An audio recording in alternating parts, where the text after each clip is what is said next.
IMPD began issuing body-worn cameras to officers in 2020. Body-worn cameras are designed to increase transparency, ensure accountability, and enhance public trust by effectively using captured video. Additionally, the camera footage can be used to highlight the realities of police work, used in administrative and criminal investigations, and to improve training and policies. Body-worn cameras, while valuable tools, only capture a portion of an officer's field of view. In addition, the body-worn camera video clarity is limited when compared to the human eye. IMPD uses body-worn cameras that are designed to self-activate if certain standards are met. For example, a camera will activate when an officer arrives within 500 feet of a dispatched run, begins to run, violently shakes during a physical altercation.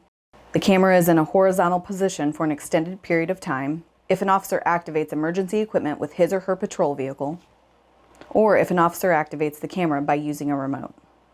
The camera is attached to the officer's uniform mid-level in the chest area. The lens is fixed and does not capture everything that is seen and/or experienced by the officer. Once the body-worn camera is activated, it has a 30-second buffer during which the audio is not activated, but the video is. This feature allows video to capture sudden incidents where either the body-worn camera self-activates and/or the officer manually activates it.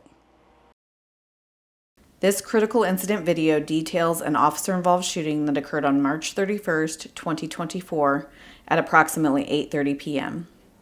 Preliminary information is being presented in this video with the intention of increasing public understanding of what occurred.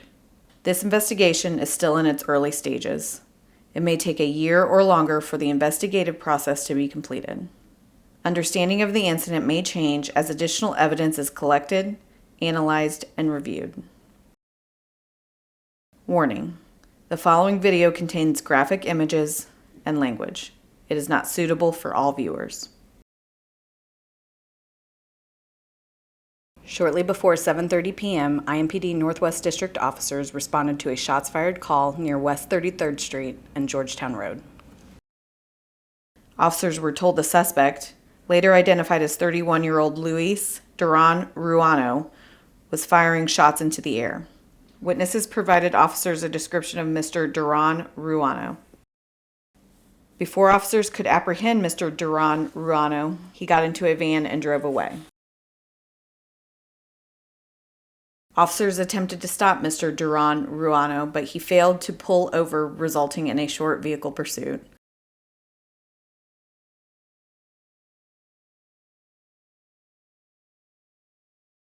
Mr. Duran Ruano exited his car outside a home in the 3200 block of Winton Avenue.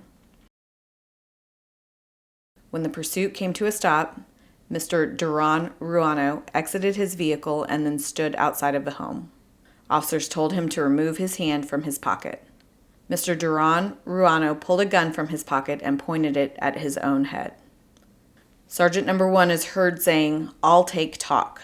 The one-voice concept designates a single officer to speak and issue commands, preventing confusion and ensuring clarity in communication. This designated spokesperson acts as a focal point for the individual, facilitating better understanding and compliance while other officers provide support and cover as needed. This approach streamlines communication and reduces the risk of conflicting instructions.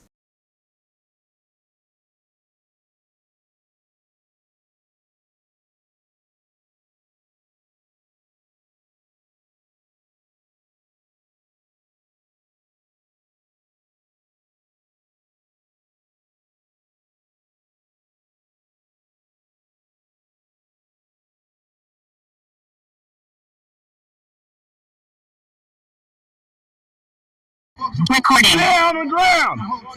Get down on the ground. Get your fucking hand out of your pocket. Get your hand out of your pocket. Get your hand out of your pocket. Get your hand. Get your hand out of your pocket. Get your hand out of your pocket. No! Put it down! Get cover. Get cover. You don't want to do that! Got a firearm to his head. Stop it! Block both ends of this road. Get down! Get cover. Fucking get cover. Get down! Winton. Drop it, man. It doesn't have to be. Hey, hold on. I'll take talk. I'll take talk. What's your name, boss? What's your name? What's your name? SWAT, Special Weapons and Tactics team members and negotiators were requested to respond to the scene. Sergeant Number 1 began communicating with Mr. Duran Ruano to de-escalate and persuade him to put the gun down. Hey, you need help. I want to get you the help you need. You guys are not gonna help me. All you guys gonna do is Hey, take me to jail. no one. You guys are Mike, not gonna listen. help When you get out of here, I'm taking. That happened. You ready to listen? Last year. Hey, listen to me for a second. I need to get you to a hospital. Yes. You're not gonna take me to. Listen, You're gonna take me to. I'm going to take you. Okay, it's okay. Fuck it. I'm taking you to a hospital. Period. Mr. Duran Ruano told officers to shoot him and stated if they wouldn't do it, he would.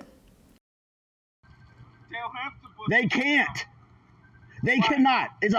Listen, I'm telling you right now, they Shoot can't. me right through the heart. He's not going to shoot you. If you don't do it, I'll do it. He's not going to shoot you. I'm telling you right now, none of these guys are going to shoot you. I don't give a fuck who shoots me. Nobody's going But he to. hasn't put the gun down. Listen, they're not going to, my man. They can't.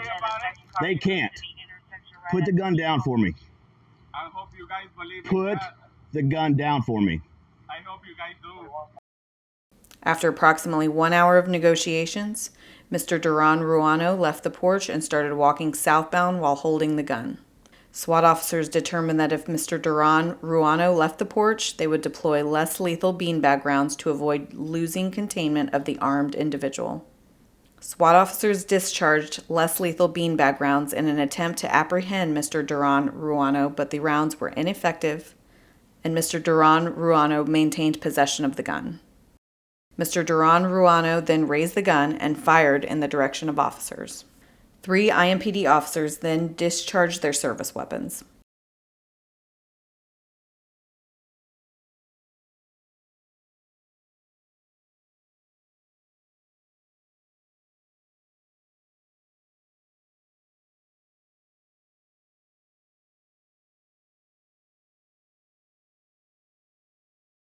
The following is the previous video, which has been paused and highlighted.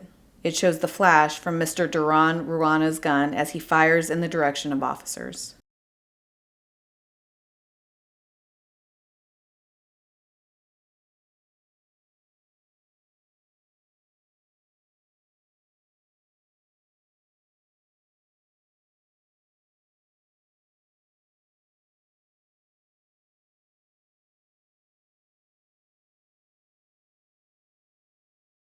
As Mr. Duran Ruano walked off the porch, several officers gave him commands to stop. SWAT officers fired non-lethal rounds, followed by Mr. Duran Ruano firing his gun in the direction of the officers. After IMPD officers fired their service weapons, officers approached Mr. Duran Ruano and immediately cleared paramedics to enter the scene. Okay, what's the day? Sunday? That'll give you a chance to get to the hospital and start getting that help. Louise, stop. No, get back, Louise, back on the porch.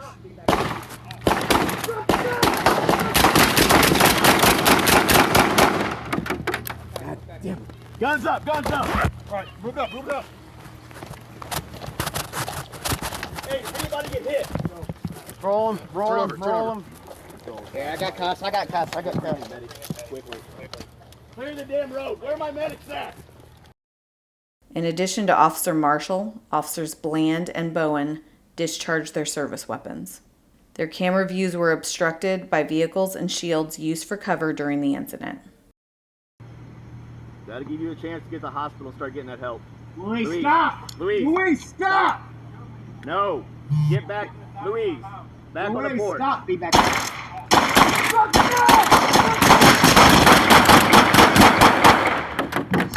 Okay. Guns up, guns up. All right, move up, move up. Hey, if anybody get hit. No. Roll him. Turn over, turn over. Yeah, I got cuffs. First aid was started by SWAT medics and emergency medical rescue paramedics who were already staged nearby. Mr. Duran Ruano was transported to Eskenazi Hospital where he later died. Mr. Duran Ruano was in possession of a loaded handgun. No other officers or uninvolved citizens were injured in this incident. This incident is being investigated by IMPD's Critical Incident Response Team. A separate and independent investigation will be conducted by IMPD's Internal Affairs Unit to ensure compliance with department policy. The Marion County Prosecutor's Office is being consulted throughout the investigative process. This incident will be reviewed by the Civilian Majority Use of Force Board. This occurs after the conclusion of the criminal process.